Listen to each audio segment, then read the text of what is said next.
Hello there, and welcome to your destiny, which is this Miss Marvel Episode 3 review, Destined. We are back, as always, on the review train on this channel.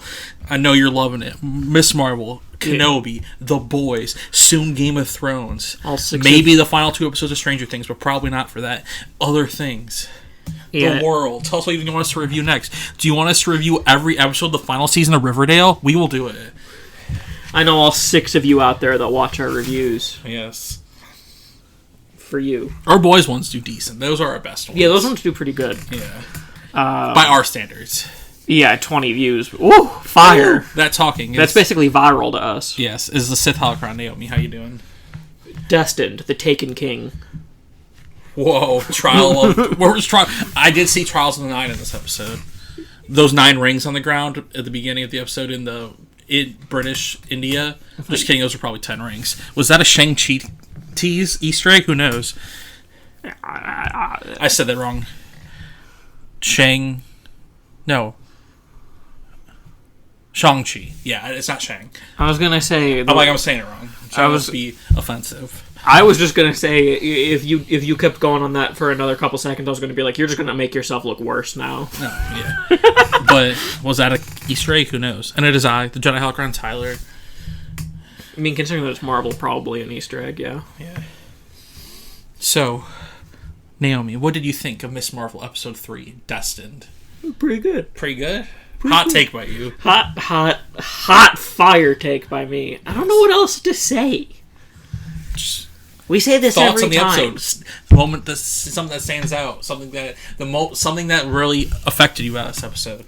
What you loved about it, what you hated about it. It just further cements how boring white people weddings are. Very true. That wedding looked off the fucking chain. I mean, I don't like big social gatherings, yeah. So I still wouldn't like it. However, that did look more fire than a white person wedding. Yeah. White people don't know how to do anything. Yeah, they kind of swear. White people don't know how to do anything other than be offensive. Yes. Damn shame. But yeah, another great episode of Miss Marvel. We finally got the plot moving forward in a big way this episode. And it had the fun and charm that I've come to love and expect from this show. Bruno is my guy. I fucking love Bruno. He's coming around. I'm like, are you just gonna be like the annoying, jealous guy? But like, no, he's a real G. Like, he's like ride or die. He's a homie. Yeah. I like how he's like very integrated into their family. Yeah, it's like really he's just cool. At every event. He's just down. He's just like literally part like an extended family member. Like her brother's wedding, Bruno will be there. Yeah, yeah. I also have the same concern. I was like, oh, is he just gonna be the jealous friend? And yeah, it's just gonna be boring. But yeah, I liked that he's down. Mm-hmm. and he got hit with a fucking chair. I love that moment for some reason, just because I'm like, dude, he got yeeted by the chair. Like, that chair took him out like 90 miles an hour. Like, that dude was down.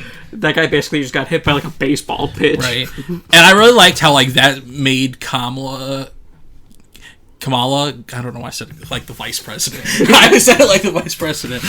It made Kamala go on the offensive. Like, she was like, the whole fight, she was very like, just survive. Block. Yeah, get away. And that moment, she's like, fist fucking flying. You gonna hit my bro? No. Yes. Yeah. That was really cool. I always like that, yeah. Yeah, she was definitely turtling for a long time. Yeah, but she was very out of her element. Like, 4 people coming at you. I hope that there's more of an explanation for why they just were like, nope, we gotta go and kill her now. Yeah, there has to be like are they in an immediate danger, or are they on a time limit? Can they only be on Earth for so long? You wouldn't think so, because it's been 60 years. Well, they said they've been over there for over 100. Yeah, exactly. Like, but it's been like 80 since the flashback. Yeah. And they all said they were, like, over 100, or, like, whatever. Like, they got sent there, like, 100 years ago. Like, yeah. I'm just confused. Like, you've already waited 100 years. You hit one speed bump, and you're like, gotta go kill this whole family. Mm-hmm. Why? And if that's the case, why didn't you just take the bangle the first time you saw her? I'm just confused. Yeah. Maybe they just have zero patience. Yeah, they must. Maybe because they live so long, each day feels like 7 years. Mm-hmm. Yeah. Because otherwise, I don't know why they would just attack her so quickly. Right. Oh, what? She's delaying a week because she doesn't want to potentially kill us? To potentially nuke, like, the planet? Right. It's so dumb. They're because like I found the whole like their like the backstory and like the introduction of like what they are very fascinating. Like, yeah, I want to learn more about it. Like, because now 100%. So they're looking for two bangles. Is that actually Kamala? Is it great grandmother or grandmother? Great grandma. Great grandmother. Is that actually her bangle that she left that flashback with, or is that the other one? Because they were looking for two. I assume she's still out there. Yeah. Somewhere. And now I'm like, where's she at? And why? Double bangle. Yeah, like, why has she been hiding from these people? Obviously, probably she realized that they trash. Like they called demons for a reason, the Jinn, right? I mean, they were banished. Yeah. Oh, so they were banished from the Nor dimension. Yeah, that's what they said. They were like, 100 years ago, we were banished from the Nor dimension. Interesting. You think there's probably a reason why they were banished? Right. I hope we get to see the Nor dimension. Yeah, that'd be cool. I thought that's what it was showing when like the train was coming in first. It was just like the lights. Yeah, I kind of like the MCU tackling these like bigger like mythology things in these TV shows. Like, speak up a little. Like this is like big shit. Like, this is like another dimension. Like, yeah, that's one of the bigger things they've dealt with in these MCU shows. Like, Moon Knight's met with all the Egyptian stuff and like their gods and that stuff. Now I'm like, interesting. I like how many pantheons there are in Marvel, and they all just exist, and like they all exist and are like very separate. Yeah, because like the Norse gods, Thor and all them, are just aliens. Yeah. But then you have, like, the Egyptian gods in, like, Moon Knight, and they're very, like, actual, like, gods. They're, like, in a different dimension or a different realm or whatever. Mm-hmm. Like, it's just funny. They have all these different mythologies, and they all exist in, like, different ways. Mm-hmm. Because, you know, they were all originally written by different people. Yeah. It's just funny. I know, it's cool. I like it, yeah. Whenever we see stuff like that with, like, extra-dimensional stuff, it just makes me realize how, like, yeah, the Thor gods really were just aliens. Mm-hmm. Right. It's always so funny to me. Yeah. They just lived in space. That's fucking wild. That's always the funniest thing with the MCU to me. Yeah. Asgard was just another planet. It was like a flat planet, though. But it was just they're just aliens. Yeah. You could just fly to Asgard. Get a spaceship and go out there, you know. It's so funny to me. Yeah, I like seeing the other stuff. Yeah, for a minute I was kind of hoping like, interesting. They call themselves they've been called the Jinn, and I was like, I kind of hope that they're the good guys. Just to twist it a little. Just to twist it a little, you know. Yeah. See, I wasn't familiar with like that. That's why they're the bad. Like most people don't know.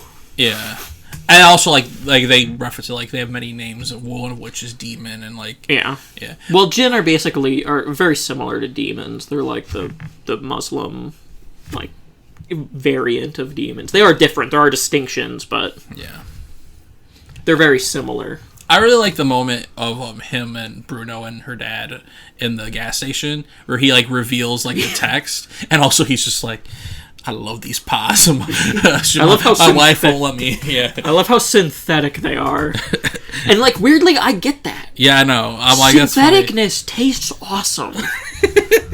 Probably because it's engineered to taste that way. Yeah. But I know there are a lot of people who are like, "Oh, it tastes so synthetic. I don't like it." But I'm like, no. I like how he's like, "Yeah, that's a good thing." Yeah, because I also am like that. Mm-hmm. Like, oh man, that tastes like it was made in a lab. Fuck yeah. Yeah. Maybe I'm just a weirdo. Nah. Yeah. Those pies are good. The dad is... I love the dad. Yeah, he's great. He's such like a fun dad. Yeah. I was trying to think of... There's not really a word for that. Like, you know, like a funkle. Yeah, no, yeah. There's not one for dad. He's like... Yeah, he's the sweet dad. Like... Yeah. I don't like seeing him get sad, you know? This is gonna sound terrible when I say it. Uh-oh. But he's like... Never mind, I'm not gonna say it. Because I was gonna compare him to Moon Knight's dad, but Moon Knight's dad sucks, but like he seemed like he was a good person, but he also wasn't good enough to handle the shit. He's like if Moon Knight's dad was also awesome, or that kind of dad. Like he's there, but like it's weird. Like, but he's not like I'm gonna go out and beat shit up dad, but he's just like that sweet. Like he's not like the tropey dad of like Mando, Obi-Wan in the Obi-Wan show, like Joel from The Last of Us, Hopper. Like he's not that dad. Yeah, but he's like the a caring dad. Yeah, a fun caring dad. Yeah. Yeah, because that is the thing with, like, Moon Knight's dad. Like, it was just that he was not equipped to handle anything and just kind of accidentally pushed it off onto his son. Yeah. Yeah. Here's my question I have right now. Okay.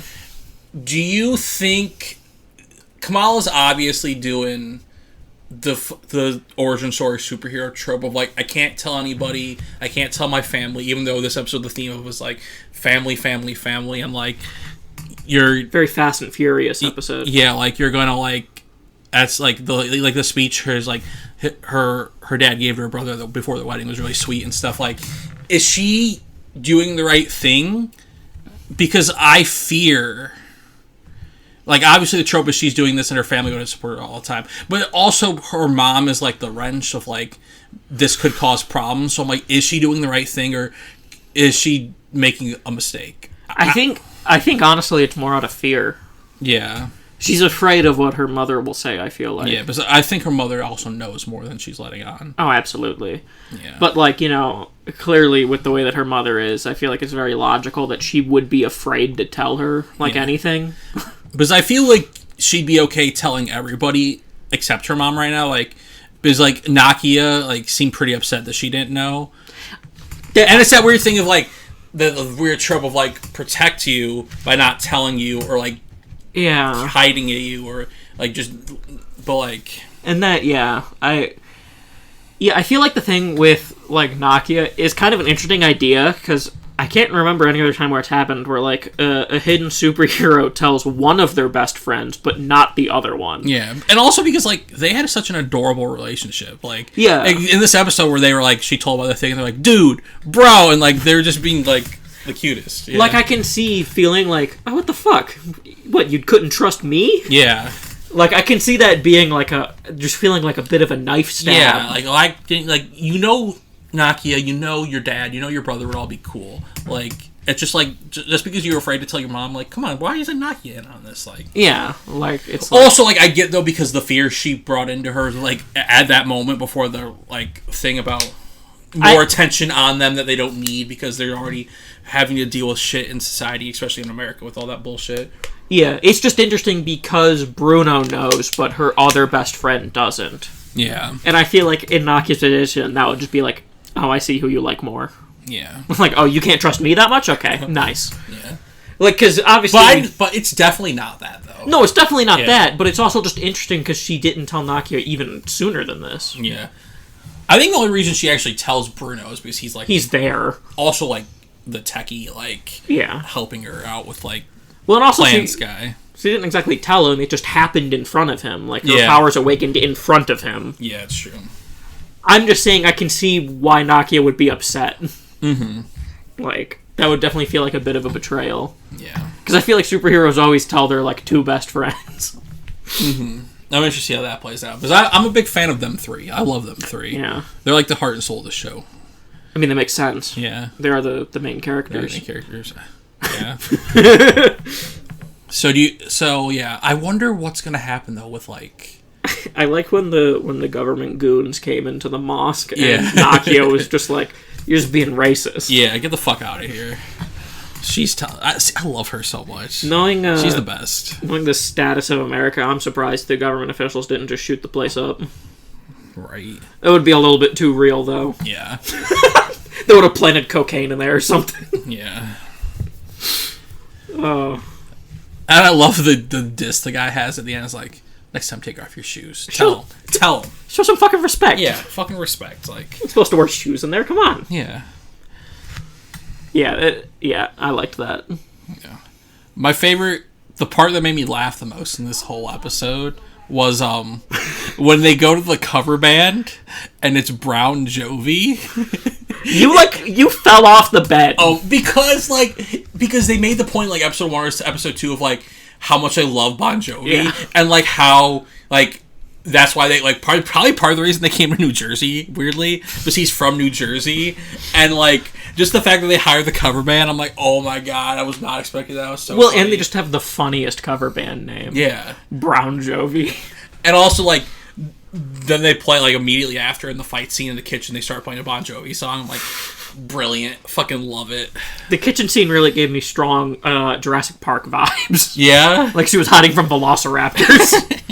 I think it's just anytime I see someone hiding in a kitchen, that's the only thing I think of. Is that big in Jurassic Park? That's, like, one of the big scenes in Jurassic Park. I also just wanted to mention that because you've never seen Jurassic Park. Yeah. And so now I want people to shame you. Yeah, sure. I feel like the last 3 movies have given me... I mean, like, I feel like there's only one good Jurassic Park movie. Yeah, but it's a really good movie. Yeah. One day. I personally like 2 and 3, but... Like I said at the beginning, if there's something you want us to review, let me know. I don't think anybody's interested in a Jurassic Park review. I'm just saying here.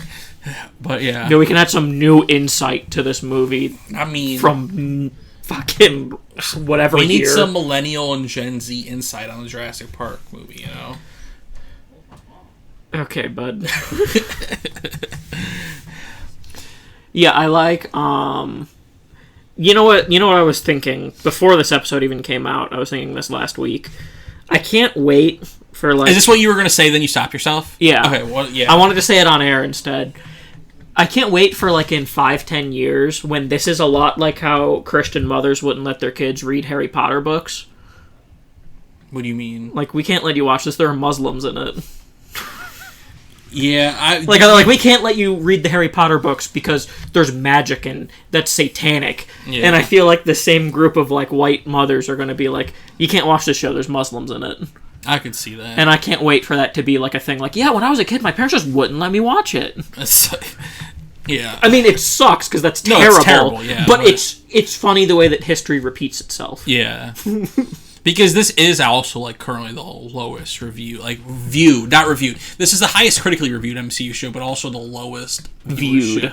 Well, I'm interested to see, obviously it's just people being stupid. Be like, oh, her power changed for a comic I didn't really read. Like, that, and then people just being racist like they always are.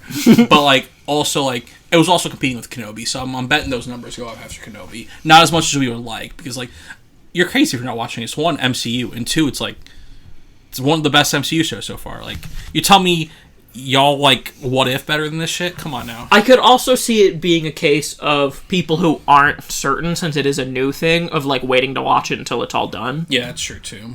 Like, like, when it's, like, something, like, with characters that we knew, it's a lot of times where I feel like people are like, oh, this will probably tie into, like, a movie. I gotta watch it now. I gotta watch it week to week. And I feel like with this, since it's, like, a new thing, people are like, I can just watch it all at once, like, right before the next Captain Marvel comes out. Yeah. So I could see that also being a thing. Mm-hmm. I'm excited, though, to see where this goes. There's obviously the racist group that just isn't watching it anyway. I'm just trying to give other... No, yeah. Well, you hope that's why we're reviewing this, because we're out here to tell you need to watch this. Yeah, if you like MCU, and I think this is going to tie it in a big way. I think we're leading to something. If you like MCU stuff, then yeah, absolutely, I would say watch. Because, like, she's the future. Like, her fucking Kate Bishop. Like, this is our future right here. You know who Kate Bishop is? Oh, is that the girl in Hawkeye? Yeah. Okay. I'm good with names in a lot of franchises. Marvel is where I start to lose a few names. Yeah, like fucking Yelena. Like this is our future right here. These young Avengers. The young Avengers. Yeah. Kevin Feige came out recently and said we're heavily teasing, apparently in Phase 4, the future and the next like in Saga, like because like. First 3 phases was the Infinity Saga, like Infinity Saga. Yeah. Kevin Feige, apparently Phase 4 is coming close to an end, and he says you will know very soon what the next saga is. Wait, the next what's coming to an end? Phase 4. Oh, Phase 4 is coming to an end. And he's like, you will know what the next saga is very soon. Oh, so is Phase 4 just like an in-between? Yeah, because, well, it has to be pretty obvious to you. Like, most of Phase 4 has been character work. Yeah. Like... It's like the same... Introducing new heroes and forming their, like, people switching roles and... It's like in between anime arcs, when they have, like, the couple cooldown episodes where it's just, like, character stuff. Yeah. Just on a bigger scale, because it was, the whole saga of, like, 15 years or however long it was. Yeah. My guess is it's Probably Secret Wars. But I don't read. So I hope maybe something like Scarlet Witchy. Just give me more Scarlet Witch. I don't read comics, so I don't know what anything is. I don't know what Secret Wars is. It's just something I hear a lot. See, that's what I like about not, like, I don't consume any, like, reviews or anything like that. So I just am always so clueless at what's happening in the future, and I like that. Yeah. It makes every end credit scene surprising to me. I mean... Because I've never read a comic in my life. You're like, what could they be possibly setting up? Yeah, but that makes it interesting to me, because then I'm like, I have no fucking clue what this is. Yeah. And that keeps it interesting, because I have no fucking clue. No, for sure. Becomes like a little bit of a mystery. Yeah. So where do you think we're going? Do you think next episode we're on a train to whatever that place is called? Probably. I was very shocked that her grandma knew about that. Like... Yeah. It's weird, like... Maybe her mom gets them, too, and she's just not hiding. And she's just like... Maybe it's a family thing. Or maybe grandma has the other bangle. That's true. No, that was the bangle the grandma had. She sent it, remember? Oh, yeah, she did. I doubt she just secretly keeping it. She just had both of them. Or maybe her daughter's there. You mean her mom? Her mom's there, yeah. And I'm interested to see. Her mom's her. there and is younger than her. Yeah. Or looks younger than her, I mean. Yeah. Yeah, I do want them to explain more of the Jin's logic. Yeah. I'm excited to see where they go and what happens. I like how they all just got arrested. Yeah, I want... It makes sense when you have like a universe dealing with like superheroes and shit, why you would have like these sonic guns. Mm-hmm. But it's just funny that they never use normal guns. Yeah. And I wonder like what happens now, like if they're actually caught and then you're like the whatever the superhero organization is called, like the cops. The damage control. Damage control is like, oh yeah. They actually made a TV show called Damage Control. I don't know if it was actually part of the MCU or not, though. But it was about people that just cleaned up the messes. Sidebar, I'm going to look into that more after this. But, like, I lost my train of thought. But, like, I'm interested to see if they realize that they're Nors, or from the Nor dimension, and just be like, okay, you're locked up. Like, send them to the raft. Like, yeah. Like, and then, like, what plays out. It'll be interesting. I'm excited. I don't know why that's always a thing that I like seeing in superhero related things, seeing like how their prisons work. Yeah. Like, what do you do? Right. It's always on an island. Yeah. It's always out in the middle of the ocean. See, it's not even an island. It's just like a giant thing in the ocean. Yeah. It's just like... I just mean in like every superhero anything, if they have a prison, it's always out in the ocean. I like it too because then it just like goes underwater and they escape their fuck because they're like fucking deep in the water. Unless they arrest an Aquaman guy. Yeah. Unless they arrest the Deep. They're deep. Who's the Deep of the MCU? Who's the water bad guy? I don't think they have. At least no, I don't think they have one. Because that would just be an Aquaman ripoff. I'm sure there's some bad guy in the MCU who has water-based skills. Well, no, but I feel like the comics in general, a lot of characters are just like this comic's version of that character. Yeah. I feel like that's a lot of heroes. I think there's a water-based one. I forgot his name. Namor, maybe, is the water-based one for the MCU or the Marvel comics. But I don't know. The thing that I always find funny with like water-based characters is like that's 70% of the world water, but you really only need one hero for it because like nothing happens out there. Who'll be out there, you know? Who'll be out there? But it's 70% of the world, so it's like funny to me. Yeah. Maybe in Naboo they'd be useful. In Naboo with the Gungans, yeah. But yeah, another great episode of Miss Marvel. Any final thoughts from you? We must stop Gungan crime. We must. My final thoughts, Kamran really needs to put some respect on Bruno's name. Yeah, stop calling him Brian. Stop calling him Brian. He took a chair. He took a fucking chair at 90 He's miles an hour. earned it. Yes. Fucking Marty McFly Jr. over here. He's earned the right to be called his actual name. Yeah. So yeah. Like, subscribe, share, comment down below. Tell us what you think, what you're excited for, and just watch Miss Marvel. Obi-Wan's over now. It's time. It's Miss Marvel time. It's the shine. Got nothing else to watch other than The Boys. Yeah. And they're on different days, so you have no excuses. So yeah. Until next time, have a marvelous day.